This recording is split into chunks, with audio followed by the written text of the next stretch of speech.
Stagecoach, released in 1939, is the film that put John Wayne on the map, directed by John Ford and co-starring Claire Trevor. But if you're wondering what Wayne was up to before his breakthrough role, there's a whole collection of early Western gems that don't get nearly as much attention. Pre-Stagecoach and pre-war, Wayne was already making his mark, even if most of those films were just B-Westerns. Here are a few worth checking out. Many claim The Big Trail is the only pre-Stagecoach film worth noting, and for good reason.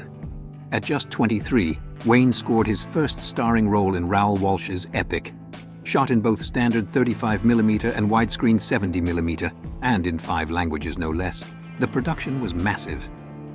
Unfortunately, it flopped at the box office as the Great Depression hit hard, pushing Wayne into lower-budget Poverty Row films and delaying widescreen's popularity for years. Still, The Big Trail is a solid watch, showcasing a younger, very different Wayne from what audiences would later come to expect. In Ride Him Cowboy, John Wayne plays John Drury, a hero who saves a horse and then takes on the task of defending the town against the criminal mastermind known as the Hawk.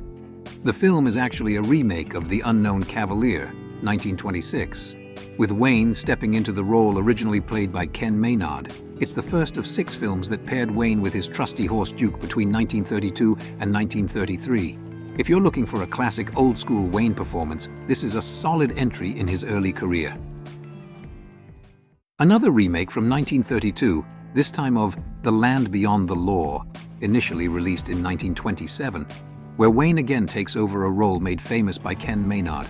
Here, he's Deputy Sheriff John Steele, teaming up with bandit Sonora Joe to take down a gang of rustlers and uncover who's been killing off the local lawmen. Wayne did all of his own stunts for this one. 7 years later, he would reunite with co-star Burton Churchill in Stagecoach. But The Big Stampede gives a glimpse of the action-packed performances that would define his career. Another remake, this time of The Glorious Trail, 1928. While only 5 years had passed between films, the mismatch in stock footage between the original orthochromatic film and the newer panchromatic stock here is pretty jarring. It leaves the film looking aged in parts, but from a historical perspective, it's still an interesting watch. The story follows a businessman turned renegade who incites an Indian uprising to protect his control over the territory as the Telegraph moves in. This would be the last film directed by Tennywright. Wayne was churning out movies in the early 30s, and Riders of Destiny is his second from 1933, a Western musical of all things. In this one, Wayne plays Singin' Sandy Saunders, a loner riding into town to help local ranchers who are up against a villain controlling the water supply. The catch: Wayne didn't actually sing.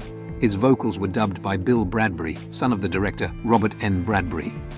While it's one of Wayne's easier early westerns to find, the film fell into the public domain, so most copies floating around today are pretty rough, often poorly edited or in terrible quality. Directed by Robert N. Bradbury again, this one features Wayne as John Weston, caught in a rodeo contest where the bad guys try to rig the game by poisoning his saddle with a needle.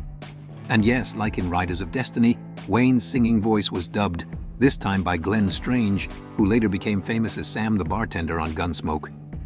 The film keeps things simple, but it's another look at Wayne's early roles before Hollywood knew what they had.